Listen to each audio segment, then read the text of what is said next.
Hi friends, welcome to a new chemistry class. കെമിസ്ട്രിയുടെ പുതിയൊരു ക്ലാസ്സിലേക്ക് നിങ്ങൾക്കെല്ലാവർക്കും സ്വാഗതം. സോ നമ്മൾ ഒന്നും പറയുന്നില്ല, നമ്മളെ ബോർഡിലുള്ള കാര്യങ്ങളൊക്കെ നിങ്ങൾക്ക് അതിൽ നിന്ന് നിങ്ങൾക്ക് മനസ്സിലായിട്ടുണ്ടാകും. കഴിഞ്ഞ വീഡിയോ നമ്മൾ ചെയ്തത് നമ്മൾ പ്ലസ് വണ്ണിൻ്റെ ഇമ്പ്രൂവ്മെൻ്റ് എക്സാമുമായിട്ട് ബന്ധപ്പെടുത്തിയിട്ടുള്ള ചില പ്രീവിയസ് ഇയേഴ്സിലുള്ള ക്വസ്റ്റ്യൻസാണ്. നിങ്ങൾ ഈ ക്വസ്റ്റ്യൻസ് മാത്രം ഡിസ്കസ് ചെയ്തിട്ട് പോകുന്നതിനേക്കാൾ നല്ലത് ഈ ക്വസ്റ്റ്യൻസ് കണ്ടതിന് ശേഷം ആ ഭാഗവുമായിട്ട് ബന്ധപ്പെടുത്തിയിട്ടുള്ള ഭാഗങ്ങളും കൂടി ജസ്റ്റ് ഒന്ന് പഠിച്ചു വെച്ചതിന് ശേഷം നിങ്ങൾ എക്സാമിനേക്ക് പോവുക. പല ആളുകളും കണ്ടുവരുന്ന ഒരു രീതി എന്ന് പറയുന്നത് ഈ യൂട്യൂബിൽ വരുന്ന വീഡിയോസ് മാത്രം കണ്ടിട്ട് പോവുക എന്നുള്ളതാണ്. കുറച്ചൊക്കെ നമുക്ക് സ്കോർ ചെയ്യാൻ പറ്റും, പക്ഷേ അതല്ല അതിൻ്റെ ശരിയായ രീതി. നമ്മൾ ഫസ്റ്റ് ചാപ്റ്റർ സെക്കൻഡ് ചാപ്റ്ററിലുള്ള ഏകദേശം എല്ലാ ക്വസ്റ്റ്യൻസും, അതായത് കഴിഞ്ഞ വർഷങ്ങളിൽ ചോദിച്ചിരുന്ന ഏകദേശം എല്ലാ ക്വസ്റ്റ്യൻസും നമ്മൾ ഡിസ്കസ് ചെയ്ത് കഴിഞ്ഞു. ഞാൻ പല ക്വസ്റ്റ്യൻസ് ഒഴിവാക്കുന്നത് എന്താണെന്ന് ചോദിച്ചാൽ സെയിം ടൈപ്പ് ക്വസ്റ്റ്യൻസ് ആണ് ഇങ്ങനെ ചോദിച്ചുകൊണ്ടിരിക്കുന്നത്. അപ്പോൾ ഡിസ്കസ് ചെയ്ത് തന്നെ പിന്നെയും ഡിസ്കസ് ചെയ്യേണ്ട എന്ന് വിചാരിച്ചിട്ടാണ് ചില ക്വസ്റ്റ്യൻസ് നമ്മൾ ഒഴിവാക്കി കളയുന്നത്. ഓക്കെ, നമുക്കിന്ന് മൂന്നാമത്തെ ചാപ്റ്ററായ, അതായത് classification of elements and periodicity in properties എന്ന് പറയുന്ന വളരെ സിമ്പിളായിട്ടുള്ള ഒരു ചാപ്റ്ററിലുള്ള ഒരു ചാപ്റ്ററിലെയും അടുത്ത ചാപ്റ്ററായിട്ടുള്ള chemical bonding and molecular structure എന്ന് പറയുന്ന വലിയൊരു ചാപ്റ്ററിലെയും വളരെ ഇമ്പോർട്ടൻ്റ് ആയിട്ടുള്ളൊരു ചാപ്റ്ററിൻ്റെയും കുറച്ച് പോർഷൻസ്, അല്ലെങ്കിൽ കുറച്ച് പോർഷൻസ് അല്ല, നമുക്ക് പ്രീവിയസ് ഇയേഴ്സിലുള്ള ചില ക്വസ്റ്റ്യൻസ് നമുക്ക് ഒന്ന് ഡിസ്കസ് ചെയ്യാം. ഇപ്പോൾ തേർഡ് ചാപ്റ്ററിലുള്ള classification of elements and periodicity in properties എന്ന് പറയുന്ന ഇനോർഗാനിക് സെക്ഷനിൽ വരുന്ന ഒരു ചാപ്റ്ററിലുള്ള ഫസ്റ്റ് എക്സാമിൽ വന്ന പ്രീവിയസ് എക്സാമിൽ വന്ന ഒരു ചോദ്യം ഇതാണ്: electron gain enthalpy is one of the important periodic property. Electron gain enthalpy. Okay, ചില ആളുകൾ നമ്മൾ സാധാരണ ഇലക്ട്രോൺ ഗെയിൻ എൻതാൽപ്പി എന്ന് പറയുന്നതിൻ്റെ നൊട്ടേഷനൊക്കെ നിങ്ങൾ കേട്ടിട്ടുണ്ടാവും. ഡെൽറ്റ ഇ ജി എച്ച് എന്ന് പറയുന്നതാണ്. അപ്പോൾ നമ്മളോട് ആദ്യം പറയുന്നത് ഇങ്ങനെയാണ്: അയോണൈസേഷൻ എൻതാൽപ്പി പോലെ തന്നെ നമുക്ക് ഇമ്പോർട്ടൻ്റ് ആയിട്ട് പറയേണ്ട ഒരു പോയിൻ്റാണ് ഇലക്ട്രോൺ ഗെയിൻ എൻതാൽപ്പി. അത് വളരെ ഇമ്പോർട്ടൻ്റ് ആയിട്ടുള്ള ഒരു പീരിയോഡിക് പ്രോപ്പർട്ടി ആണ് എന്നാണ് എന്ത് പറയുന്നത്, ക്വസ്റ്റ്യൻ്റെ അകത്ത് പറയുന്നത്. അതൊരു സെൻറ്റൻസ് ഇങ്ങനെ തന്നിരിക്കുന്നു. എന്നിട്ട് ഡിഫൈൻ ഇലക്ട്രോൺ ഗെയിൻ എൻതാൽപ്പി. വളരെ ഡയറക്റ്റ് ആയിട്ടുള്ള ചോദ്യമാണ്. ഇനോർഗാനിക് സെക്ഷനിൽ നിന്ന് വരുന്ന പല ക്വസ്റ്റ്യൻസും അങ്ങനെയായിരിക്കും, സ്ട്രെയിറ്റ് ചോദ്യങ്ങളായിരിക്കും. അപ്പോൾ ഇവിടെ നമ്മളോട് പറഞ്ഞു ഇലക്ട്രോൺ ഗെയിൻ എൻതാൽപ്പിയെക്കുറിച്ച് പറഞ്ഞു. എന്താണ് ഇലക്ട്രോൺ ഗെയിൻ എൻതാൽപ്പി എന്ന് ഒറ്റ ചോദ്യമാണ്. ഇപ്പോൾ ഡെഫിനിഷൻ നമുക്ക് പഠിച്ചു വെച്ചിരുന്നുണ്ടെങ്കിൽ വളരെ ഈസി ആയിട്ട് നമുക്ക് ആൻസർ ചെയ്യാൻ പറ്റും, വേറെ ഒന്നും ആലോചിക്കേണ്ടതില്ല. എന്താണ് ഇലക്ട്രോൺ ഗെയിൻ എൻതാൽപ്പി എന്ന് പറഞ്ഞാൽ it is the enthalpy change accompanied when an isolated gaseous atom gains an electron to form a negatively charged ion. അല്ലേ? അപ്പോൾ ഒരു ഐസോലേറ്റഡ് ഗ്യാഷ്യസ് സ്റ്റേറ്റിലുള്ള ഒരു ആറ്റം ഒരു ഇലക്ട്രോൺ ഗെയിൻ ചെയ്ത് നെഗറ്റീവ് ചാർജുള്ള അയോണായിട്ട് മാറുമ്പോൾ നടക്കുന്ന എൻതാൽപ്പി ചേഞ്ചിനെയാണ് നമ്മൾ സാധാരണ ഇലക്ട്രോൺ ഗെയിൻ എൻതാൽപ്പി എന്ന് പറയുന്നത്. അത് ഓർത്ത് വെക്കേണ്ട ഒരു പോയിന്റ് എന്താണെന്ന് വെച്ചാൽ ഇലക്ട്രോൺ ഗെയിൻ എൻതാൽപ്പിൻ്റെ വാല്യൂ എപ്പോഴും നെഗറ്റീവ് ആയിരിക്കും എന്നുള്ള കാര്യം നമ്മൾ ഓർത്ത് വെക്കേണ്ടതാണ്. അപ്പോൾ ഡെഫിനിഷനാണ് നമ്മളോട് ആദ്യം ചോദിച്ചത്. A question. B question: explain any two factors affecting electron gain enthalpy. Electron gain എൻതാൽപ്പിയെ സ്വാധീനിക്കുന്ന ഏതെങ്കിലും രണ്ട് ഘടകങ്ങൾ പറഞ്ഞു കൊടുക്കാനാണ്. നമുക്ക് ഒരുപാട് ഘടകങ്ങളുണ്ട് അല്ലേ. ഒന്നാമത്തെ ഘടകം തന്നെ ന്യൂക്ലിയർ ചാർജ് പറയാം, അറ്റോമിക് റേഡിയസ് പറയാം, ഇലക്ട്രോണിക് കോൺഫിഗറേഷൻ പറയാം, അതായത് ഹാഫ് ഫിൽഡ് അല്ലെങ്കിൽ കംപ്ലീറ്റ്ലി ഫിൽഡ്.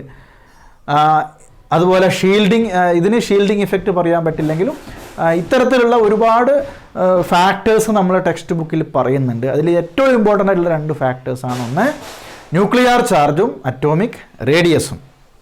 ഓക്കെ, അപ്പോൾ ആ രണ്ട് ഫാക്ടേഴ്സ് നമുക്ക് പറയാൻ പറ്റണം. ദെൻ അടുത്ത ചോദ്യം ഇതാണ്, C question: write the oxidation state and covalency of aluminium in AlF6 3-.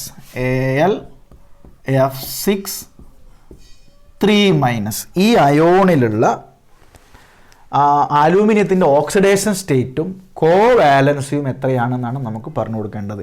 Covalency വളരെ ഈസിയാണ്. അതിൻ്റെ കോവാലൻസി എന്ന് പറയുന്നത് 6 ആണ്. ഓക്കെ, ഇതിൽ അലൂമിനിയായിട്ട് കമ്പൈൻ ചെയ്യുന്ന ഫ്ലൂറിൻ്റെ എണ്ണം എന്ന് പറയുന്നത് എത്രയാണ്? 6 ആണ്. അതുകൊണ്ട് കോവാലൻസ് എത്രയാണ്? 6 ആണ്. ദെൻ ഓക്സിഡേഷൻ സ്റ്റേറ്റ് കാണണം അല്ലേ. ഓക്സിഡേഷൻ സ്റ്റേറ്റ് കാണാൻ ഇതിൻ്റെ ഈ അയോണിൻ്റെ ചാർജ് 3- ആണ്. അപ്പോൾ AlF6 ഫ്ലൂറിൻ്റെത് ഹാലജനായതുകൊണ്ട് -1 ആയിരിക്കും. അലൂമിനിയത്തിൻ്റെത് X എന്ന് എടുക്കുക, ദാറ്റ്സ് ഈക്വൽ ടു -3. ഓക്കെ, അതായത് X minus 6 is equal to -3 or X is equal to ഈ -6 അപ്പുറം പോകുമ്പോൾ +6 ആവുന്നു. 6 - 3 ദാറ്റ്സ് ഈക്വൽ ടു +3 എന്നാവും. അപ്പോൾ അലൂമിനിയത്തിൻ്റെ ഇതിലുള്ള ഓക്സിഡേഷൻ സ്റ്റേറ്റ് എന്ന് പറയുന്നത് എത്രയാണ്? 3+ ആണ് എന്നുള്ള കാര്യം നമ്മൾ, അല്ലെങ്കിൽ +3 ആണ് എന്നുള്ള കാര്യം നമ്മൾ ഇതുപോലെ കണ്ടുപിടിക്കാം. ഓക്സിഡേഷൻ സ്റ്റേറ്റ് കണ്ടുപിടിക്കുന്നത് എങ്ങനെയാണെന്നുള്ള റിഡോക്സ് റിയാക്ഷൻ എന്ന് പറയുന്ന ചാപ്റ്ററിൽ വളരെ എന്താണ് എക്സ്പ്ലെയിൻ ചെയ്തിട്ട് നമ്മൾ പഠിക്കുന്നുണ്ട്. അതിൻ്റെ ക്വസ്റ്റ്യൻസ് എത്തുമ്പോൾ നമുക്ക് അതുമായിട്ട് ബന്ധപ്പെടുത്തിയുള്ള കാര്യങ്ങൾ ഡിസ്കസ് ചെയ്യാം. Okay, then next question, account for the following തന്നെ അതിൻ്റെ കാരണങ്ങൾ പറയാനാണ്. ഒന്നാമത്തത്, ionization enthalpy of nitrogen is greater than that of oxygen.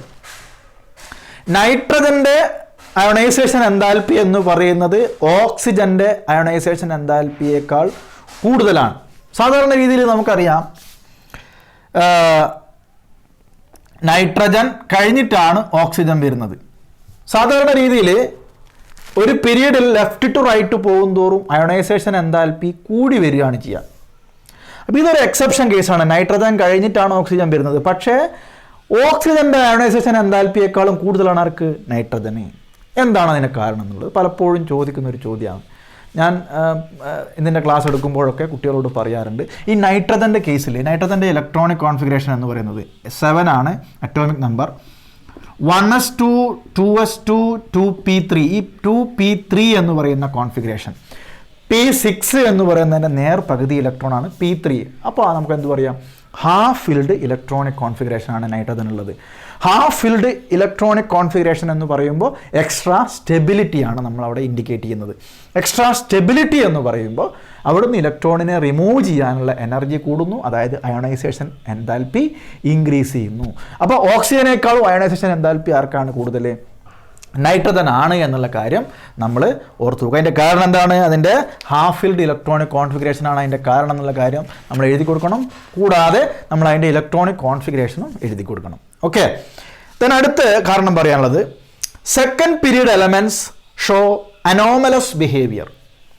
Second period elements show anomalous behaviour. Anomalous behaviour എന്ന് പറഞ്ഞാൽ മറ്റ് ഒന്നും കാണിക്കാത്ത, ആ ഗ്രൂപ്പിലുള്ള മറ്റ് എലമെൻറ്റ്സ് കാണിക്കാത്ത ഒരു പ്രത്യേക തരം ചില സ്വഭാവങ്ങൾ ആര് കാണിക്കുന്നു?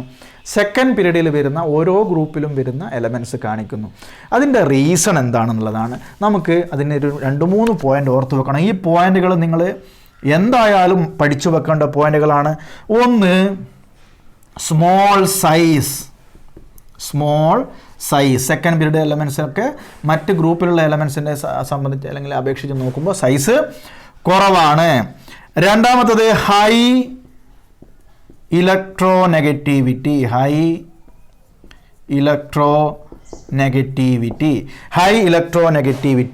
വേണമെങ്കിൽ ഒരു പോയിന്റ് കൂടി പറയാം. Due to the absence of vacant D orbitals.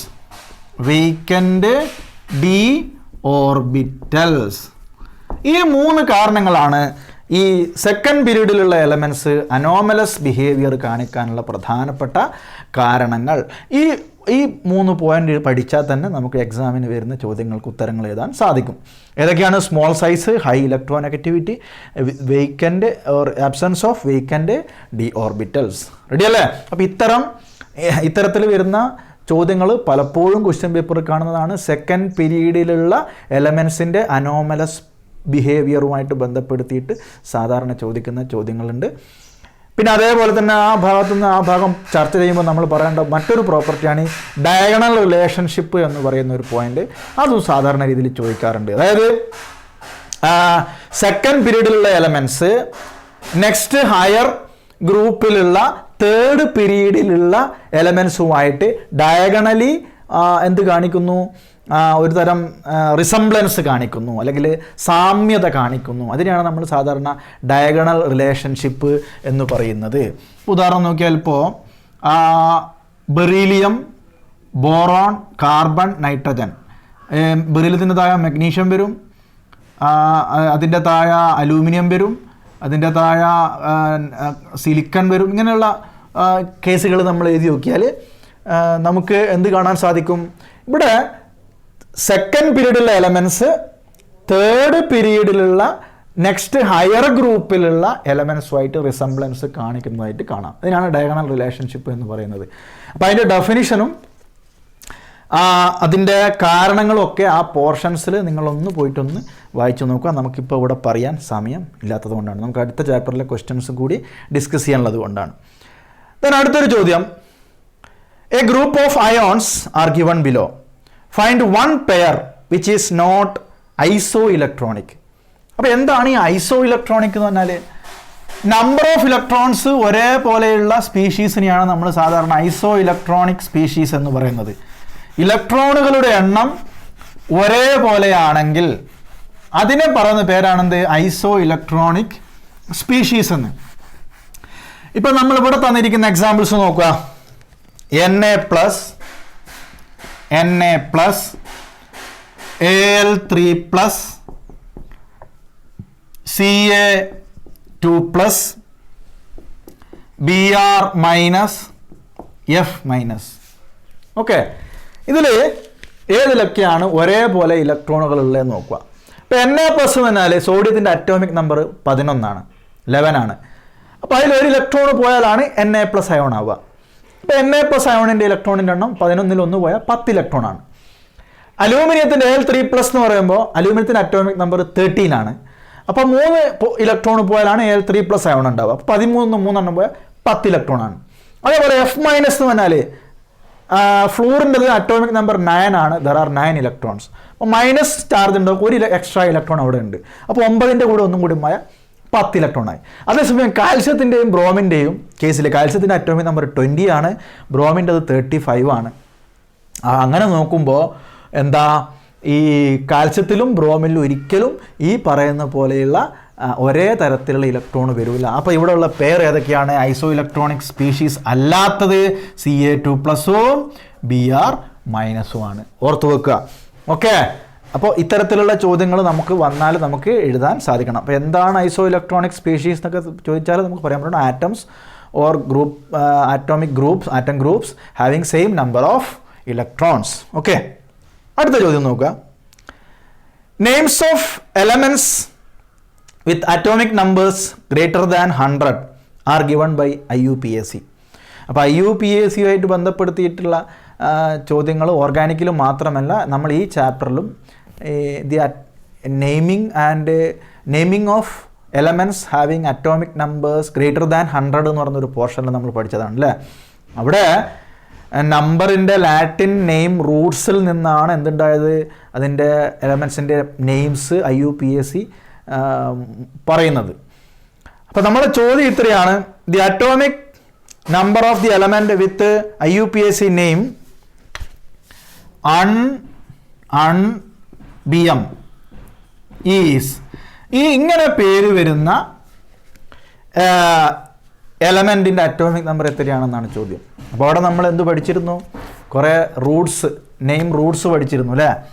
ഇപ്പോൾ 0 എന്ന് പറയുന്നതിന് നമ്മൾ നിൽ എന്നാണ് അടയാളപ്പെടുത്തിയത്, 1ന് അൺ അടയാളപ്പെടുത്തി, 2ന് ബൈ അടയാളപ്പെടുത്തി, 3ന് ട്രൈ അടയാളപ്പെടുത്തി, 4ന് ക്വാഡ് എന്ന് അടയാളപ്പെടുത്തി, 5ന് പെൻഡ് എന്ന് അടയാളപ്പെടുത്തി, 6ന് ഹെക്സ് എന്ന് അടയാളപ്പെടുത്തി, 7ന് സെപ്റ്റ് എന്ന് അടയാളപ്പെടുത്തി, 8ന് ഒക്ട് എന്ന് അടയാളപ്പെടുത്തി, 9ന് എൻ എന്ന് അടയാളപ്പെടുത്തി, 10ന് എന്താണ് 10 വേണ്ടാലോ, ഇവിടെ 9 വരെയാണ് അല്ലേ. ഓരോ നമ്പേഴ്സിനും എന്താ അനുസൃതമായിട്ടുള്ള ഓരോ വേർഡ് റൂട്ട്സ് ആണ്. അപ്പോൾ നമ്മളിവിടെ നോക്കിയാൽ മനസ്സിലാവും, അൺ എന്ന് പറയുമ്പോൾ 1 ആണ്, അൺ പിന്നെ 1 ആണ്, ബൈ എന്ന് പറയുമ്പോൾ എത്രയാണ് 2 ആണ്. അപ്പോൾ ഇതിൻ്റെ അറ്റോമിക് നമ്പർ എത്രയാണ് 112 ആണ്. വളരെ സിമ്പിളാണ്. നമ്മൾ ഈ ഒരു വേർഡ് റൂട്ട്സ് അല്ലെങ്കിൽ ഈ റൂട്ട്സ് ഓർത്ത് വെച്ചാൽ നമുക്ക് വളരെ ഈസി ആയിട്ട് ഇത്തരത്തിലുള്ള എലമെൻസിൻ്റെ സിമ്പൽ ഉണ്ടാക്കാനും പറ്റും. ഇതിൻ്റെ സിമ്പൽ എന്തായിരിക്കും? UUB എന്നായിരിക്കും അല്ലേ. പേരുകളും നമുക്ക് പറയാൻ പറ്റും. സിമ്പിളായിട്ടുള്ളൊരു പോർഷനാണ്. ഇവിടെ നമ്മൾ ആൻസർ എത്രയാണ്? 112 എന്നാണ്. Okay, next question. Why is potassium considered as an S block element? Potassium എന്തുകൊണ്ടാണ് S block element ആയിട്ട് കണക്കാക്കപ്പെടുന്നത്?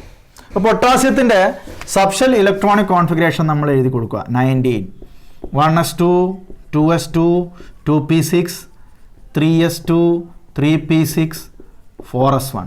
ഇങ്ങനെയായിരുന്നു പൊട്ടാസ്യത്തിൻ്റെ സബ്ഷെൽ ഇലക്ട്രോണിക് കോൺഫിഗറേഷൻ. ഇതിൽ നമ്മൾ നോക്കിയാൽ മനസ്സിലാവും the last electron in the electronic configuration will enter into the 4s subshell. അപ്പോൾ ഒരു എസ് സബ്ഷെല്ലിലേക്കാണ് ലാസ്റ്റ് ഇലക്ട്രോൺ എൻ്റർ ചെയ്യുന്നത്. അതുകൊണ്ട് തന്നെ നമുക്ക് പൊട്ടാസ്യത്തെ എന്തായിട്ട് കണക്കാക്കാം? ഒരു എസ് ബ്ലോക്ക് എലമെൻ്റായിട്ട് കണക്കാക്കാം. വളരെ സിമ്പിളാണ് ചോദ്യം. ഓക്കെ, അതിൻ്റെ അടുത്ത ചോദ്യം, the first ionization enthalpies of second period elements generally increase from left to right along the period. Give reason for this general trend. നോടി വായിക്കാം. The first ionization enthalpies of second period elements generally increase from left to right along the period. Give reason for this general trend. അപ്പോൾ നമ്മൾ രണ്ടാമത്തെ പീരീഡിലുള്ള എലമെൻസിൻ്റെ ionisation എൻതാൽപ്പിയുമായിട്ട് ബന്ധപ്പെടുത്തിയിട്ടാണ്. ഒരു പീരീഡിൽ അടുത്തുനിന്ന് വലത്തോട്ടേക്ക് പോകും തോറും ionisation enthalpy increase ചെയ്താണ് വരിക. അതിൻ്റെ കാരണം രണ്ട് കാരണമാണ് പറയാൻ പറ്റുന്നത്. ഒന്നെന്ന് പറയാം, നമുക്ക് the effective nuclear charge increases, അതേപോലെ തന്നെ എന്തു പറയാം, അറ്റോമിക് സൈസ് ഡിക്രീസസ്. ഈ രണ്ട് പോയിന്റ് നമുക്ക് പറയാം. ഓക്കെ, ഇത് വളരെ സിമ്പിൾ ആയിട്ടുള്ള രണ്ട് റീസൺസ് ആണ്. As we go left to right a period, the ionisation enthalpy increases because the effective nuclear charge of the elements increases and hence the atomic size decreases.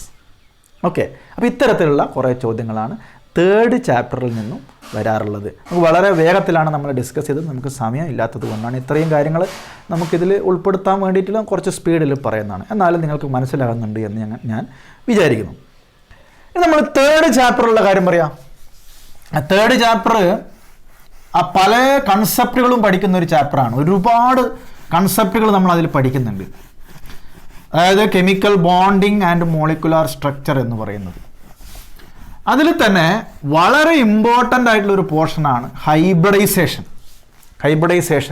എന്ന് പറയുന്ന ഒരു portion.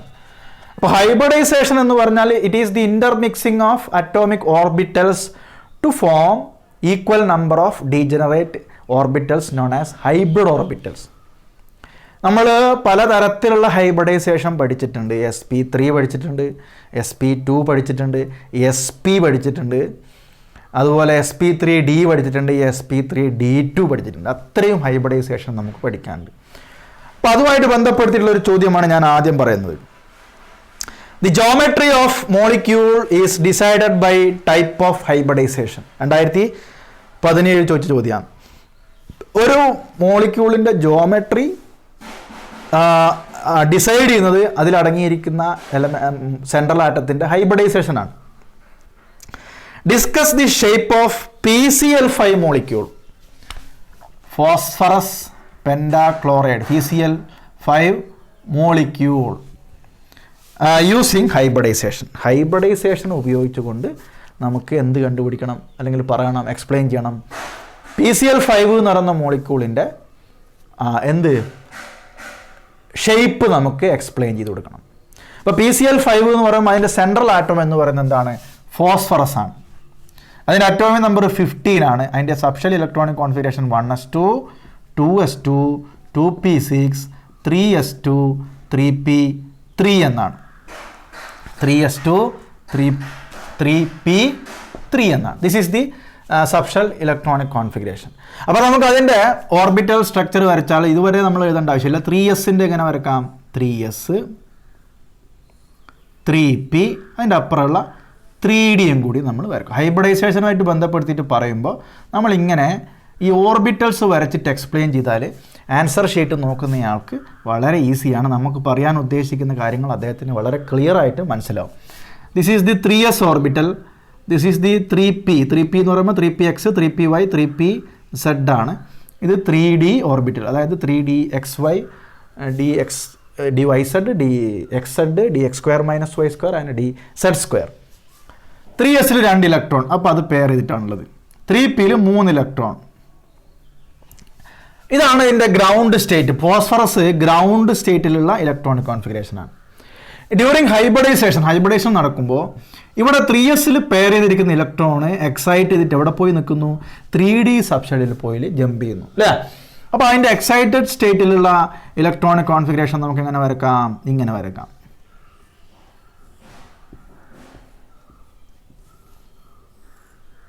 This is the excited state electronic configuration. ഇത് 3s ആണ്, ഇത് 3p ആണ്, ഇത് 3d ആണ്.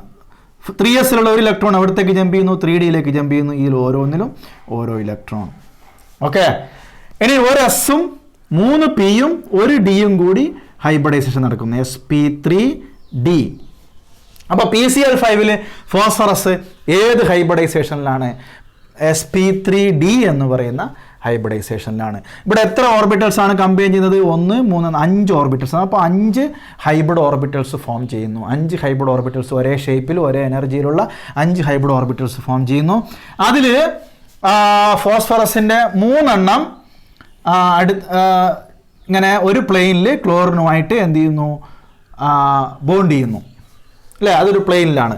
ഫോസ്ഫറസും 3 ക്ലോറിനും ഈ പ്ലെയിനിൽ ഇങ്ങനെ ബോണ്ട് ചെയ്യുന്നു. ഇവിടെ ബോണ്ട് ആംഗിൾ എന്ന് പറയുന്നത് 120 ഡിഗ്രി ആയിരിക്കും. ഓക്കെ, ഇനി ഈ പ്ലെയിനിൽ മുകളിലായിട്ട് ഒരു ക്ലോറിനാറ്റവും താഴെയായിട്ട് മറ്റൊരു ക്ലോറിനാറ്റവും. ഓക്കെ, ഇവിടെയുള്ള ബോണ്ട് ആംഗിൾ എന്ന് പറയുന്നത് 90 ഡിഗ്രി ആയിരിക്കും. അപ്പോൾ 2 ബോണ്ട് ആംഗിൾസ് ഉണ്ടാവും. ഓക്കെ, അപ്പോൾ ഈ ഷേപ്പിന് നമ്മൾ സാധാരണ പറയുക ട്രയഗണൽ ബൈ പിരമിഡൽ എന്നാണ്. ട്രയഗണൽ ബൈ പിരമിഡൽ എന്നാണ് നമ്മൾ PCl5ൻ്റെ സ്ട്രക്ചറിനെ പറയുന്നത്. അപ്പോൾ ഈ സ്ട്രക്ചർ നമ്മൾ സാധാരണ ഇങ്ങനെയാണ് എക്സ്പ്ലെയിൻ ചെയ്യുന്നത്. ഈ കാര്യങ്ങളൊന്നും എഴുതി വെച്ചില്ലെങ്കിലും നമ്മൾ ഇങ്ങനെ ഇലക്ട്രോണിക് കോൺഫിഗറേഷനൊക്കെ വരച്ച് വെച്ചിട്ട് ആ സ്ട്രക്ചറും വരച്ച് വെച്ചാൽ ഈ ആൻസർ ഷീറ്റ് നോക്കുന്ന ആളിന് എന്ത് മനസ്സിലാവും? നമുക്ക് ഈ കാര്യം അറിയാം എന്നുള്ള രീതിയിലേക്ക് കാര്യങ്ങൾ എത്തും. നമ്മൾ ഒരുപാട് എക്സ്പ്ലെയിൻ ചെയ്തതിനേക്കാളും കൂടുതൽ നമ്മൾ ഇങ്ങനെയുള്ള ഒരു ഇലക്ട്രോണിക് കോൺഫിഗറേഷൻ ഓർബിറ്റൽ സ്ട്രക്ചറും അതിൻ്റെ കാര്യങ്ങളൊക്കെ വരച്ച് കൊടുത്താൽ കുറച്ച് കാര്യങ്ങളും എഴുതി വെച്ചാൽ നമുക്ക് ഫുൾ മാർക്ക് നമുക്ക് കിട്ടും. ഇതേപോലെ തന്നെ നമുക്ക് ഹൈബ്രിഡൈസേഷനായിട്ട് എക്സാമ്പിൾസ് പറയുന്ന sp3 എന്ന് പറയുന്നത് മീതെയിൻ, ഈതെയിൻ ആണ്. Okay, methane and ethane. sp2 നമ്മൾ പറയുക ഈതീൻ ആണ് അല്ലെങ്കിൽ എത്തിലീൻ ആണ് അല്ലേ? അതുപോലെ sp എന്ന് പറയുന്നത് ഈതൈൻ ആണ്. ഇതിൻ്റെ ഇടയ്ക്ക് നമുക്ക് എക്സെപ്ഷൻ കേസ് വരുന്ന വാട്ടറിൻ്റെ അമോണിയൻ്റെ എല്ലാം ഉണ്ട്, അത് നിങ്ങളൊന്ന് നോക്കി വെക്കുന്നത് നല്ലതാണ്. അതുപോലെ sp3d എന്ന് പറയുന്നത് PCl5 ആണ്. sp3d2 എന്ന് പറയുന്നത് SF6 എന്ന് പറയുന്ന സൾഫർ ഹെക്സാഫ്ലൂറൈഡ് എന്ന് പറയുന്ന ഒരു മോളിക്യൂളാണ്. അപ്പോൾ ഈ മോളിക്യൂൾസിൻ്റെ ഒക്കെ എക്സാമ്പിൾസ് നമ്മൾ സാധാരണ ചോദിക്കുന്നത് ഒരേ ടൈപ്പ് എക്സാമ്പിൾസ് തന്നെയാണ്. ഓക്കെ, അപ്പോൾ ഹൈബ്രിഡൈസേഷനായിട്ടുള്ള ബന്ധപ്പെടുത്തിയിട്ടുള്ള ചോദ്യം വളരെ ഇമ്പോർട്ടൻ്റ് ആണ്. നമുക്ക് അത് ഉറപ്പിക്കാവുന്ന ഒരു ചോദ്യമാണ്. ഓക്കെ, ഇതേപോലെ തന്നെ നമുക്ക് ആ ചാപ്റ്ററിൽ നിന്ന് സാധാരണ ചോദിക്കുന്ന ഒരു പോർഷനാണ് വാലൻസ് shell electron pair repulsion theory, അതായത് VSEPR തിയറിയായിട്ട് ബന്ധപ്പെടുത്തിയിട്ട്. അതിൽ AB2 ടൈപ്പ് ഉണ്ട്, AB3 ടൈപ്പ് ഉണ്ട്, AB4 ടൈപ്പ് ഉണ്ട്, AB5 ടൈപ്പ് ഉണ്ട്, AB6 ടൈപ്പ് ഉണ്ട് അല്ലേ? അങ്ങനെയുള്ള എക്സാമ്പിളിൽ നമ്മൾ ഓരോന്നിലും സെൻട്രൽ ആറ്റത്തിൽ അടങ്ങിയിരിക്കുന്ന നമ്പർ ഓഫ് ഇലക്ട്രോൺ പെയേഴ്സിനെയാണ് നമ്മൾ ആലോചിക്കേണ്ടത്. ഈ VSEPR തിയറിയിലാണ് നമ്മൾ ആദ്യമായിട്ട് മോളിക്കുലാർ സ്ട്രക്ചറിനെ അല്ലെങ്കിൽ ജോമെട്രിയെക്കുറിച്ച് ഡിസ്കസ് ചെയ്യുന്നത്. ഈ VSEPR തിയറി വെച്ചിട്ട് നമ്മളോട് ചോദിക്കാൻ ചാൻസ് ഉള്ളത് ഒന്ന് അമോണിയയുടെ സ്ട്രക്ചർ, പിരമിഡൽ സ്ട്രക്ചർ, പിന്നെ ഒന്ന് വാട്ടറിൻ്റെ സ്ട്രക്ചർ, ബെൻഡ് ഷേപ്പ് എന്നുള്ള ആ ഷേപ്പിലുള്ള മോളിക്യൂൾ സ്ട്രക്ചർ. അപ്പോൾ അത് നമുക്കിവിടെ ഡിസ്കസ് ചെയ്യാനുള്ള ടൈം ഇല്ലാത്തത് കൊണ്ടാണ് നമുക്ക് ആ പോർഷനും ഒന്ന് നോക്കി വെക്കുന്നത് വളരെ നല്ലതാണ്. ദെൻ അതിലുള്ള മോളിക്കുലാർ ഓർബിറ്റൽ തിയറിയുമായിട്ട് ബന്ധപ്പെടുത്തിയിട്ടുള്ള ഒരു ചോദ്യമാണ് the electronic configuration of a molecule can give information about bond order. ഇവിടെ തന്നിരിക്കുന്നത് എന്താണ്? മോളിക്കുലാർ ഓർബിറ്റൽസിലുള്ള ഇലക്ട്രോണിക് കോൺഫിഗറേഷനാണ്. മോളിക്കുലാർ ഓർബിറ്റൽ തിയറിയിൽ നമുക്കറിയാം അവിടെ അറ്റോമിക് ഓർബിറ്റൽസ് കമ്പൈൻ ചെയ്തിട്ട് മോളിക്കുലാർ ഓർബിറ്റൽസ് ഫോം ചെയ്യുന്നു. അതിൻ്റെ കോൺഫിഗറേഷനാണ് നമുക്ക് തന്നിരിക്കുന്നത്. Write the molecular orbital configuration of F2 molecule fluorine മോളിക്യൂളിൻ്റെ എന്ത് പറയണം? നമുക്ക് മോളിക്കുലാർ ഓർബിറ്റൽ കോൺഫിഗറേഷൻ നമുക്ക് പറഞ്ഞു കൊടുക്കണം. അപ്പോൾ നമുക്കിങ്ങനെയാണ് എഴുതുക. ആ ചിത്രം വരച്ചിട്ടില്ലെങ്കിലും σ1s2 σ*1s2 എഫിൻ്റെ അറ്റോമിക് നമ്പർ 9 ആണ്. അപ്പോൾ ദർ ആർ 18 ഇലക്ട്രോൺസ്. F2 മോളിക്യൂളിൽ മൊത്തം 18 ഇലക്ട്രോൺസ് ഉണ്ടാവും. അപ്പോൾ ആ 18 ഇലക്ട്രോൺസും നമുക്ക് ഇതിലേക്ക് കാണണം. അപ്പോൾ sigma 1s2, sigma star 1s2, sigma 2s2, sigma star 2s2, sigma 2pz2, sigma 2pz2. Then അടുത്ത ഏതാണ്? Pi 2px2 equal to pi 2py2. Then അടുത്ത മേലേക്ക് വരുന്ന pi star 2px2 equal to pi star 2py2. ഇപ്പോൾ എത്രയായി? 2, 4, 6, 8, 10, 12, 14, 16, 18 ഇലക്ട്രോണായി. Okay, so this is the molecular orbital configuration of F2 molecule. Then ഇതിൻ്റെ bond order നമുക്ക് കണ്ടുപിടിക്കണം. എന്താണ് ഈ ബോണ്ട് ഓർഡർ എന്ന് പറഞ്ഞാൽ? ബോണ്ട് ഓർഡർ ഇതിൻ്റെ ഡെഫിനേഷനൊക്കെ പഠിച്ചു വെക്കുന്നത് വളരെ നല്ലതാണ്. Half of the difference between the number of bonding electrons and the number of antibonding electrons. അപ്പോൾ NB മൈനസ് Na/2 എന്ന് എഴുതാം. ഇവിടെ ബോണ്ടിങ് മോളിക്കുലർ ഓർബിറ്റൽസിൽ ഏതൊക്കെയാണുള്ളത്? സിഗ്മ 1s 2 എണ്ണം, ഇവിടെ 4, 6, 8, 10 ഇലക്ട്രോണാണ് ബോണ്ടിങ്ങിൽ. ഇനി ആൻറ്റി ബോണ്ടിങ്ങിൽ സ്റ്റാർ ഇട്ടൽ 2, 4, 6, 8, 10 മൈനസ് 8/2 എന്ന് പറഞ്ഞാൽ 2/2 ദാറ്റ്സ് ഈക്വൽ ടു 1. ഇവിടെയുള്ള ബോണ്ട് ഓർഡർ എത്രയാണ്? 1 എന്ന് കിട്ടും. അതായത് ഫ്ലോറിൻ മോളിക്യൂളിൽ സിംഗിൾ ബോണ്ടാണ് എന്നുള്ള കാര്യം നമുക്ക് പറയാൻ പറ്റും. ഇനി ഇതേപോലെ തന്നെ ഈ മോളിക്കുലാർ ഓർബിറ്റൽ തിയറി വെച്ചിട്ട് നമ്മളോട് ചോദിക്കുന്നത് ഡയാമാഗ്നറ്റിക് ആണോ പാരാമാഗ്നറ്റിക് ആണോ എന്നാണ്. ഇവിടെ അൺപെയർഡ് ഇലക്ട്രോൺ ഉണ്ടെങ്കിൽ അത് പാരാമാഗ്നറ്റിക് ആയിരിക്കും, അൺപെയർഡ് ഇലക്ട്രോൺ ഇല്ലെങ്കിൽ അത് ഡയാമാഗ്നറ്റിക് ആയിരിക്കും. ഓക്കെ, ദെൻ അടുത്ത ചോദ്യം നോക്കുക. എന്താ? Give any 2 factors influencing the formation of ionic bond. 2016 ചോദിച്ച ചോദ്യമാണ്. അയോണിക് ബോണ്ടിൻ്റെ ഫോർമേഷന് ഫേവർ ചെയ്യുന്ന ഏതെങ്കിലും 2 ഫാക്ടർ പറയുക. ഒന്നാമത്തെ factor low ionization enthalpy of electropositive atom or metal atom. പിന്നെ high electron gain enthalpy of non metal atom. ഇത് രണ്ടും പറയാം. പിന്നെ high lattice enthalpy of the solid ionic compound. Okay, ഈ 3 ഫാക്ടേഴ്സാണ് ഇതിനെ ഫേവർ ചെയ്യുന്ന, അയോണിക് ബോണ്ടിങ് ഫോർമേഷനെ ഫേവർ ചെയ്യുന്ന 3 ഫാക്ടേഴ്സാണ് നമുക്ക് പറയാനുള്ളത്. Then molecular orbital theory was developed by F. Hund and R.S. Mulliken. അങ്ങനെ 2 ആളുകളാണ് ഈ മോളിക്കുലർ ഓർബിറ്റൽ തിയറി മുന്നോട്ട് വെച്ചത്. ചോദ്യത്തിൻ്റെ ഒരു സെൻറ്റൻസ് ആണ്. അതിലെ question, 1/2 of the difference between the number of electrons in the bonding and antibonding molecular orbitals is called. നമ്മളിപ്പോൾ പറഞ്ഞ കാര്യമാണ്. എന്താണ് അതിന് പറയുക? ബോണ്ടിങ്ങിലുള്ളയും ആൻറ്റി ബോണ്ടിങ്ങിലുള്ള ഇലക്ട്രോൺസിൻ്റെ ഡിഫറൻസിൻ്റെ പകുതിയാണ് നമ്മൾ സാധാരണ ബോണ്ട് ഓർഡർ എന്ന് പറയുന്നത്. 1 വേർഡ് ആൻസറാണ്.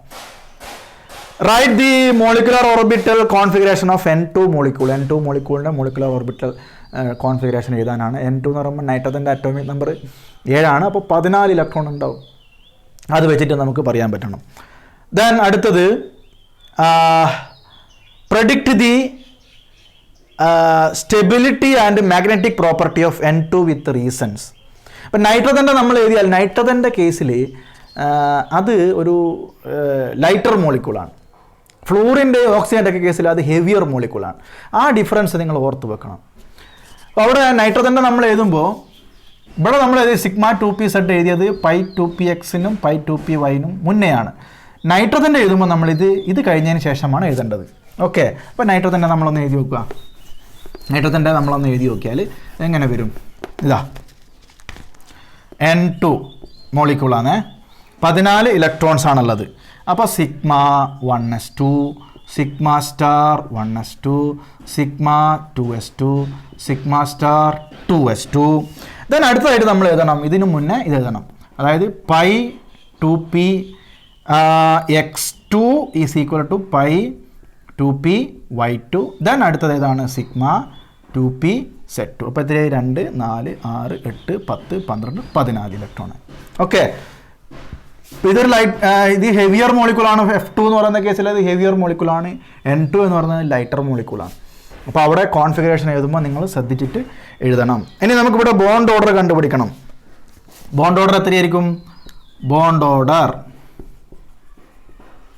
നോക്കുക, 2, 4, 6, 8, 10. 10 മൈനസ് ഇനി ആൻറ്റി ബോണ്ടിങ്ങിലുള്ളത് 2 4 ബൈ 2. അപ്പോൾ 6/2 എന്ന് പറഞ്ഞാൽ എത്രയാണ്? 3 ആണ്. അപ്പോൾ എന്താണ്? ട്രിപ്പിൾ ബോണ്ടാണ്. ബോണ്ട് ഓർഡർ 3 എന്ന് പറയുമ്പോൾ അത് ട്രിപ്പിൾ ബോണ്ടിലാണ്. പിന്നെ ഇതിൽ അൺപെയർഡ് ഇലക്ട്രോൺസ് ഇല്ലാത്തതുകൊണ്ട് അത് ഡയാമാഗ്നറ്റിക് ആയിരിക്കും. Okay, so this is the 2015 question. 2015 ചോദിച്ച ചോദ്യമാണ്.